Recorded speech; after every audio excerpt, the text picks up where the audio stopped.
뉴 푸조 408입니다. 역대급 디자인이라는 이야기들이 심심치 않게 주변에서 들릴 정도로 디자인에 대한 완성도, 디자인에 신경 쓴 부분들이 상당한데요. 푸조의 새로운 엠블럼이 가장 잘 어울리는 차량이 아닐까 싶습니다. 앞쪽에서도 눈에 띄는 디자인이지만 측면으로 살짝 넘어가게 되면 마치 조각을 해놓은 듯한 여러가지 선과 면들이 만나게 되는데요. 그런 부분들이 어색하지 않고 전체적으로 일체감 있게 잘 조화를 이루고 있습니다. 키 언락을 했을 때의 세레모니는 깜빡임 정도, 그렇게 많이 화려한 건 아닙니다. 뒤쪽에서도 한번 보여드려 보는데요. 순차적으로 뭔가 움직이거나 그런 건 없고 그냥 깜빡임만 있네요. 직렬 4기통 가솔린 터보 엔진이 장착되어 있습니다. 퓨어테크라고 하고요. 배기량은 1199cc, 최고 출력은 131마력의 토크는 23.5kg/m입니다. 전륜구동이고요. 8단 자동 기어와 매칭을 이루고 있죠.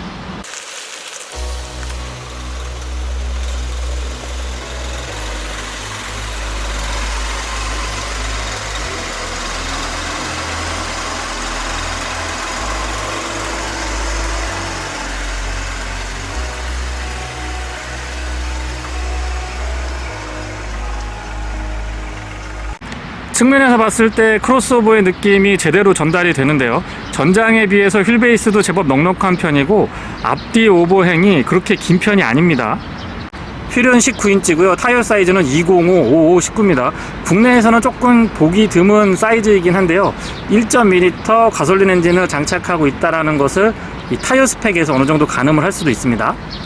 휠 아치 부분과 도어 하단에 사이드 스커트는 별도로 구성하지 않고 도어 하단에 그냥 마무리만 되어 있는데요. 그런 부분의 재질과 색깔이 다른 장식을 하고 있어서 조금 더 크로스오버의 느낌, SUV의 느낌을 강조한 것 같고요. 푸조의 새롭게 적용된 엠블럼은 도어에도 장착이 되네요. 아웃사이드 미러는 심플하면서도 깔끔한 느낌입니다. 주유구 커버는 푸시 타입이고요. 안쪽에 캡을 그렇게 많이 돌리지 않아도 되기 때문에 사용이 편리합니다. 다만 캡이 조금 깊이 들어가 있는 편이긴 하고요. 유리 주변부 몰딩은 아래쪽이 하이그로시 블랙으로 두툼하게 처리가 되어 있는데 앞쪽에서 뒤로 쭉 뻗어 나오는 느낌. 요 뒤쪽에 지붕에서 아래쪽으로 떨어지는 라인이 너무 예쁜 것 같습니다. 후측면 디자인이 상당히 매력적으로 다가오는데요. 최근에 여러가지 차량들에서 느낄 수 있는 장점들을 잘 모아두면서도 푸조만의 독특한 느낌을 잘 살려주고 있습니다. 후면부 디자인도 전면부와 마찬가지의 모습인데요. 앞쪽은 조금 더 날카롭고 날렵하다라고 본다면 뒤쪽에서는 SUV 느낌이 제법 느껴지는 것 같습니다. 위쪽에도 이 조각을 해놓은 것처럼 울퉁불퉁하게 되어 있는 것 같으면서도 날카로운 느낌을 잘 유지하고 있는데요. 이 차 디자인에 있어서는 제가 디자인을 잘 모릅니다만 자꾸 눈길이 가는 그런 컨셉을 잘 살려주고 있습니다. 트렁크 리드 부분도 날렵하면서도 엣지 있게 마무리 잘 해주고 있고요. 엠블럼 아래쪽으로 버튼을 살짝 누르면 전동 테일게이트를 오픈할 수가 있습니다.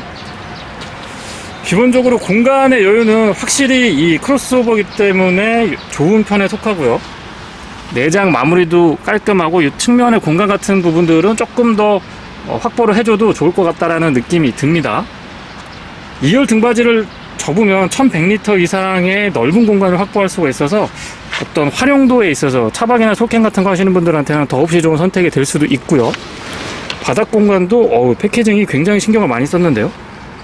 이렇게 보시면 펑크 스리키 갖추고 있고, 이 내장재들 보면 되게 두툼하면서도 뒤쪽에서 올라오는 공명음이나 풍조랑 같은 것들에 대해서 대응을 잘 해주고 있는 것 같습니다. 레버를 잡아당기면 2열 등받이 접을 수가 있고요. 이런데도 보세요. 이런데도 보면은 되게 신경을 많이 썼어요. 뒤쪽에서 이게 이 공명 같은 것들이 올라올 수가 있거든요. 그리고 손잡이도 배려를 해줬고 버튼을 누르면 전동 테일게이트 닫을 수가 있습니다.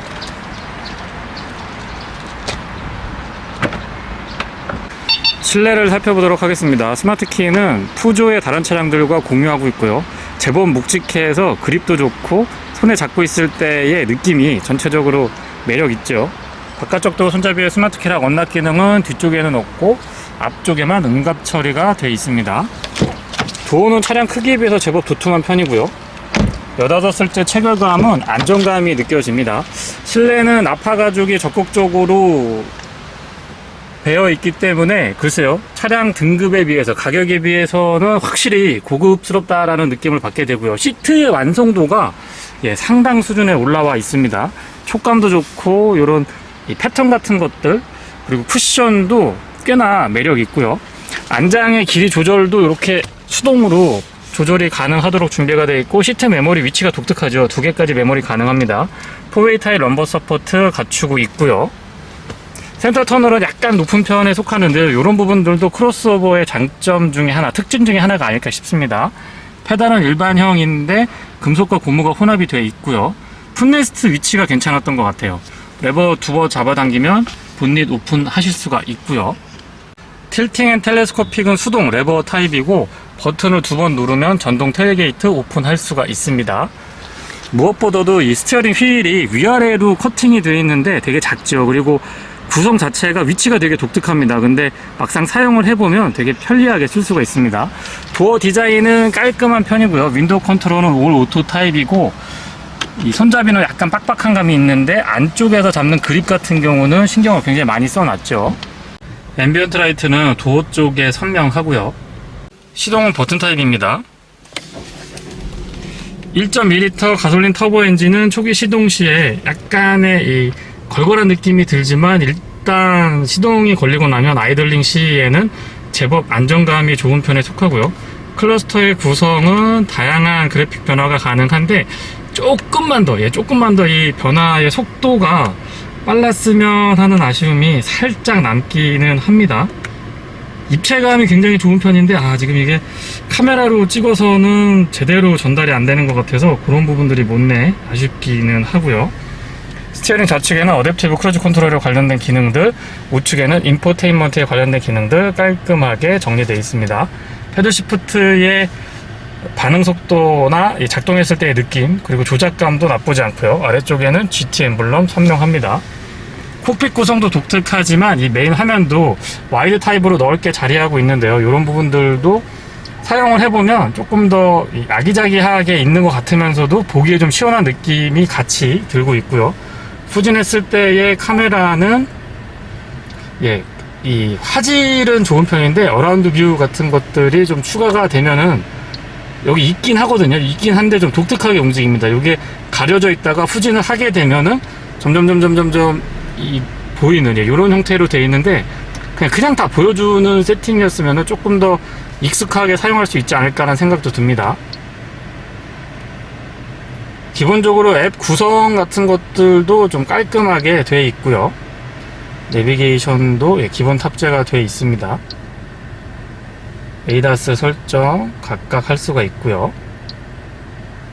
시트는 마사지 기능 다시 한번 강조 한번 드려보겠습니다. 정말 좋아요. 그 아래쪽으로 토글 타입으로 스위치들이 쭉 정돈이 되어 있는데 비상등 스위치가 제일 끝에 있거든요. 국내에서는 이게 반대로 좀 구성이 되면은 조금 더 사용하기 좋았을 것 같고요. 스마트폰 무선 충전 지원해주고 있고, 기어 노브 여기가 되게 조그마거든요. P하고 이 수동 모드는 버튼 눌러야 되고, 나머지는 이 토글 타입으로 이렇게 후진하고 드라이브, N 설정할 수가 있고, 파킹 버튼입니다. 드라이브 모드는 이 아래쪽에서 고를 수가 있고요. 3가지입니다. 지금 보시면 스포츠, 노멀, 에코 이렇게 설정할 수가 있습니다. 이 안쪽에도 공간이 제법 여유가 있고요. 12V 파워 아울렛, 그리고 USB C 타입 단자 준비되어 있습니다. 컵홀더는 깔끔하게 커버링이 가능하고요. 여기에도 약간의 수납이 있습니다. 버튼을 누르면 암레스가 양쪽으로 열리고, 안쪽에는 LED로 큼지직하게 조명도 갖춰놓고, 이 깊이도 깊지만 이만큼 또 들어가는 부분이 있어서 이 부분의 공간 활용도는 굉장히 좋은 편에 속합니다. USB A 타입으로 단자 있고요. 조석 수납은 잡아당기는 방식, 천천히 열리고 안쪽에 공간 여유 좋습니다. 카펫 같은 걸로 마무리도 꼼꼼하죠. 선바이저 내려보면 거울이 크지는 않은데 양쪽으로 근사한 LED 조명이 있어서 제법 분위기는 좋습니다. 클립 같은 것들 조금 어둡게 나오긴 하는데 클립 같은 것들도 꼼꼼하게 잘 챙겨놨습니다. 파노라마 타입 썬루프는 유리 면적이 굉장히 크고요. 아웃슬라이딩 방식이라서 개방감 또한 만족도가 아주 좋습니다. 조작 스위치는 조금 클래식한 느낌이 들고요. 실내 등은 모두 LED 구성이라서 터치 타입으로 반응을 하는데 이런 부분들도 좀 세련되어 있습니다. 그리고 안전벨트 모니터링 가능하고 거울은 크지는 않은데요. 테두리 부분이 좀 투명하게 처리가 되어 있어서 실제보다 시야각은 좋습니다. 이 쿠페형 라인, 패스트백 형태의 라인을 갖추고 있어서 이 시야각 확보가 좋은 디자인은 아니죠. 뒷좌석입니다. 도어의 개폐각은 나쁘지 않고요. 공간 자체가 위쪽도 그렇지만은 타고 내릴 때 이 휠베이스가 길다 보니까 발공간도 여기가 굉장히 좋거든요. 그래서 타고 내릴 때의 공간은 좋습니다. 앞쪽은 이중 접합 차음유리지만 뒤쪽은 일반 유리 적용이 되어 있고요. 살짝 남습니다. 끝까지 올라가진 않고요. 네, 포켓 크기 적절하고 바닥 공간이 좀 평평한 편이고 가운데 턱도 높지 않아서 무릎 공간이랑 발 공간은 굉장히 좋은 편입니다. 시트는 앞좌석과 마찬가지로 착자감 대단히 좋고요. 헤드레스트도 적절하게 대응 잘해주고 있는데 가운데 헤드레스트는 살짝 아쉽기는 해요. 그게 딱딱하지 않아서 큼직하고 딱딱하지 않아서 쿠션감이 좋습니다. 그리고 이 라인 때문에 라인이 확 꺾어지잖아요. 그래서 안쪽이 좁을 것 같은데 이렇게 보면 좀 파여 있어 가지고 그렇게까지 불편하진 않습니다. USB-C 타입으로 충전 단자, 햇빛이 좀 강한데요. 충전 단자 2개 있고요. 수납 공간 마련되어 있고 에어벤트는 살짝 클래식한 느낌이 있어요. 그리고 여기에도 LED로 조명 있지 않았고 여기 파여있는 부분에 헤드룸 공간 여유는 확보가 되는데 여기가 살짝 내려오니까 약간 답답한 느낌이 있기도 합니다. 뒤쪽에서 봤을 때는 일반적인 자동차의 조정 공간 느낌보다는 항공기 느낌이 많이 드는 것 같아요. 왜 그런가 생각을 해보니까 이 클러스터가 자꾸 위로 올라와 있으면서 스티어링 휠이 아래쪽으로 되게 독특하게 위치를 잡고 있거든요. 그래서 그런 부분들이 조금 더 느껴지지 않나 싶습니다. 도심 주행에서는 일단 승차감이 외관에서 보여지는 날카로운 느낌들, 조금 터프하고 스포티한 느낌에 비해서는 굉장히 유연하고 부드럽습니다. 아무래도 크로스오버의 특성들이 바로 이렇게 외관에서 봤을 때는 스포티한 느낌도 주면서도 SUV의 컨셉도 약간은 가지고 있거든요. 그래서 그런 부분들이 승용차랑 이 SUV의 장점을 아주 잘 섞어 놓은 모습입니다. 이중접합 차음 유리가 적용이 돼 있어서 확실히 조용하고요. 이 유리가 올라갈 때 보면 실링 같은 것들이 굉장히 좀 치밀하고 빡빡하게 돼 있습니다. 그래서 바깥에서 들려오는 소음 같은 것들, 그리고 풍절음이나 공명음 같은 것들도 아주 잘 대응을 해주는데요. 직렬 4기통 퓨어테크 가솔린 1.2 엔진인데요. 좀 마일드한 느낌이 듭니다. 저배기량 엔진 치고는 제법 토크감도 있는 편이고요. 131마력의 토크가 23.5kg/m인데 마력은 그렇게까지 높다라고 볼 수는 어렵지만 토크는 엔진의 배기량, 엔진 사이즈를 감안을 해보면은 괜찮은 편에 속합니다. 힘이 조금 있다는 얘기죠.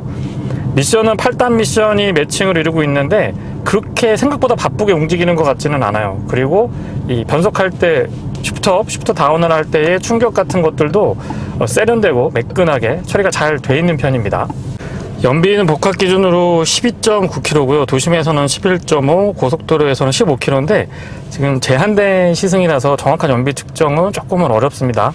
다만 이 현재 상태로 연비를 말씀을 드려보면은 도심 주행 기준으로 9.8에서 10.5 정도 사이를 왔다 갔다 했고요. 오토 스탑 앤고도 시동이 꺼졌다 켜졌다 할 때 충격 같은 것들이 크지는 않은 편에 속하고요. 브레이크의 느낌은 초반부터 담력이 꾸준합니다.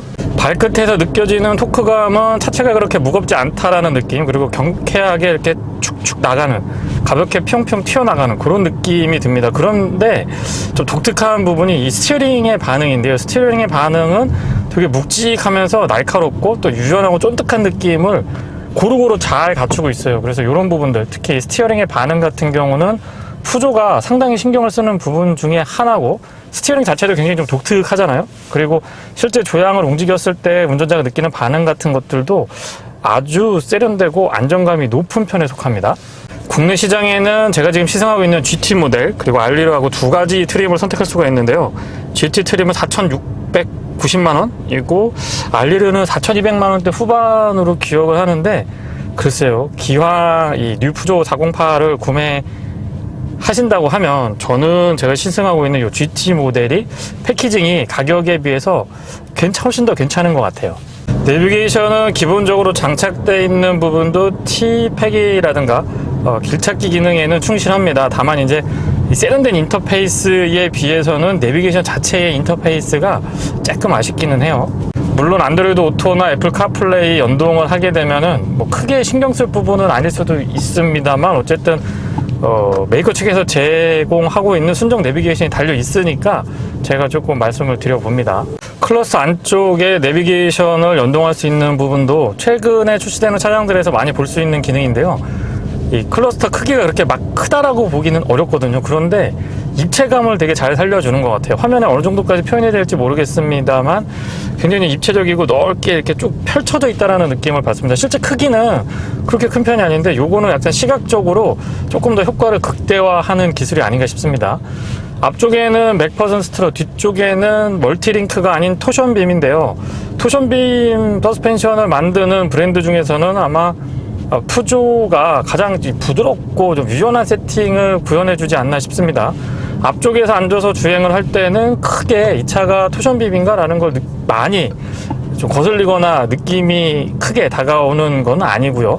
다만 이제 뒤쪽에 앉아서 이 과속 방지턱을 바로 앞으로 안 넘고 사선으로 비껴서 넘어보면은 그 구조적인 특성이 느껴지긴 합니다만은, 승차감이 거슬려서 차량 선택을 할 때 토션빔은 좀 곤란한데 그 정도의 느낌은 아닙니다. 푸조 차량들을 시승할 때마다 제가 말씀을 드리는 부분인데요. 항공기 그 조종석, 그 콕핏 구성하고 되게 가장 유사하게 돼 있는 브랜드 중에 하나가 아닐까 싶습니다. 그리고 클러스터가 약간 위쪽에 있고 이 스티어링 휠이 밑쪽으로 조금 내려오는데, 어깨에 그 50견 있으신 분들한테는 이 자세가 되게 좋거든요. 그다음에 스티어링 휠도 작아서 이렇게 좀 아래쪽으로 내려서 어깨가 편안하면서 스티어링 조작할 때가 조금 더 재미도 있는 것 같고, 어깨에 부담이 없기 때문에 특히 이 장시간 차량 운전을 하시는 분들과 어깨에 부담이 있으신 분들, 50견 있으신 분들한테는 굉장히 좋은 구성이고 대안이 될 수 있습니다. 요거는 꼭 한번 시승해서 한번 경험을 해보세요. 통풍 시트는 조금 아쉽지만 나파 가죽 자체 질감이 좋고요. 착자감 같은 것들 딱 앉으면은 몸에 닿는 이 촉감 같은 것도 굉장히 좋습니다. 그리고 무엇보다도 이 차량 가격대에 비해서는 마사지가 아주 제대로 들어가 있는데요. 이렇게 강도 설정도 0레벨에서 3레벨까지 조절이 가능하고요. 좌우를 구분해서 할 수도 있고, 버터플라이, 그리고 고양이 발이라고 하는 부분도 있고 스네이크라고 하는 부분이 있고, 그러니까 고양이 발처럼 이렇게 만져주는 거, 스네이크는 올라갔다 내려갔다 이렇게 리니어하게 좀 움직이거든요. 어깨를 강조할 수도 있고 요추만을 집중할 수도 있고, 스트레치 기능까지, 웨이브도 있습니다. 되게 다양한 마사지 이 설정이 가능하고, 그냥 간질간질하는 정도가 아니고 제법 좀 꾹꾹 눌러주니까 그런 부분들도 장시간 차에 있을 때, 장거리 주행을 할 때는 도움을 많이 받게 됩니다. 저배기량 엔진 치고는 이 회전 질감도 나쁘지 않고요. 배기음까지는 아닌데 엔진에 회전할 때의 이 사운드 같은 것들이 꽤나 경쾌하면서도 좀 힘이 여유가 있다라는 그런 느낌을 받게 되는데요. 저배기량 엔진에서 이 정도 구현하기가 사실 쉽지 않았을 텐데, 이런 부분은 푸조가 역시 잘 해주고 있는 부분이고요. 이 차는 EMP2 V3라고 하는 플랫폼에 기반하고 있는데, 이 플랫폼이 다양한 차량들에서 더 전개 확산될 걸로 저는 기대를 하고 있고요. 가벼우면서도 견고하고 또 실시 강성이 굉장히 좋다라는 느낌을 받게 되는데요. 공차 중량이 1500km가 1.5톤이 안 되거든요. 1.4톤 조금 넘어가고 있는데, 그런 부분들의 이 세팅도 잘 만든 플랫폼에서 얻을 수 있는 대표적인 효익이 아닐까 싶고요. 브레이크 반응은 초반부터 담력 꾸준하게 잘 가져가고 있고요. 반복해서 풀브레이킹 테스트 같은 거 해봐도 자세를 아주 잘 유지해 주거든요. 담력도 꾸준하게 꽉꽉 잡아줘서 브레이크에 대한 신뢰도는 높은 편에 속합니다. 조금 특이한 게, 이 실내 리뷰 때도 말씀드리긴 했습니다만 이 방향 지시등 소리가 많이 익숙한 느낌은 아니죠.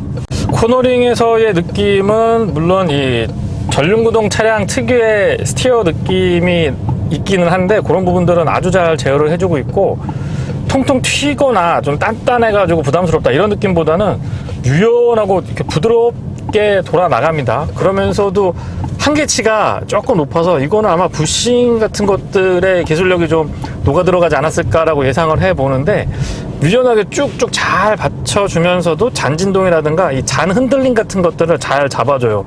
그래서 아마 국내 소비자분들이 부담을 느끼지 않고 쉽게 적응하고 또 익숙하게 받아들일 수 있는 그런 느낌을 구현을 해주고 있어요.